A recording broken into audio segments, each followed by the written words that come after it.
तर तिकडे गोंदियामध्ये सुद्धा सततच्या पावसामुळे जिल्ह्यातील 27 मार्ग वाहतुकीसाठी बंद करण्यात आलेत। देवरी तालुक्यातील 10, मोरगाव अर्जुनीमधील 7, तेरोड्यातील 4, आमगावातील 4 तर गोरेगावमधील 2 मार्ग वाहतुकीसाठी बंद आहेत। दरम्यान नागरिकांनी आता पर्यायी मार्गाचा वापर करावा असं आवाहन सुद्धा प्रशासनाकडून करण्यात आलं। यासह गोंदिया जिल्ह्यात काल रात्रीपासूनच खरं तर मुसळधार पावसानं हजेरी लावली आहे। गोंदिया शहरातील गणेशनगर परिसरातील घरांमध्ये हे पावसाचं पाणी शिरलंय।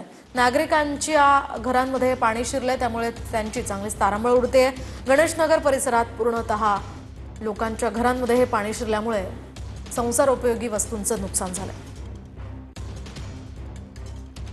संपूर्ण गोंदिया जिल्ह्यात रात्रीपासून मुसळधार पाऊस पडत आहे। या पावसाचा फटका नागरिकांसह शेतकऱ्यांना। तर तिकडे गोंदियामध्ये सुद्धा सततच्या पावसामुळे जिल्ह्यातील 27 मार्ग वाहतुकीसाठी बंद करण्यात आलेत।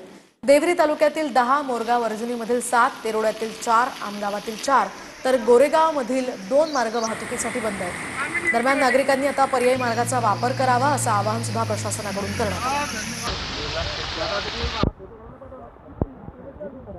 यासह गोंदिया जिल्ह्यात काल रात्रीपासूनच खरं तर मुसळधार पावसानं हजेरी लावली आहे। गोंदिया शहरातील गणेशनगर परिसरातील घरांमध्ये हे पावसाचं पाणी शिरलंय। नागरिकांच्या घरांमध्ये पाणी शिरलंय, त्यामुळे त्यांची चांगलीच तारांबळ उडते। गणेशनगर परिसरात पूर्णतः लोकांच्या घरांमध्ये हे पाणी शिरल्यामुळे संसारोपयोगी वस्तूंचं नुकसान झालंय। संपूर्ण गोंदिया जिल्ह्यात रात्रीपासून मुसळधार पाऊस पडत आहे। या पावसाचा फटका नागरिकांसह शेतकऱ्यांना बसत आहे आणि मी सध्या गोंदिया शहरातील गणेशनगर या परिसरात आहे। आपण बघू शकता एका घरामध्ये पाणी शिरलेलं आहे आणि या घराचे पूर्ण साहित्य पाणीमध्ये विझले आहेत। गोंदिया जिल्ह्यात रात्रीपासून सुरू असलेल्या मुसळधार पावसामुळे गोंदिया शहरात अनेक भागामध्ये पाणी साचलं आहे। गोंदिया शहरातील गणेशनगर परिसरात 5 ते 6 घरामध्ये पाणी शिरल्याने नागरिकांचे मोठे नुकसान झालं आहे।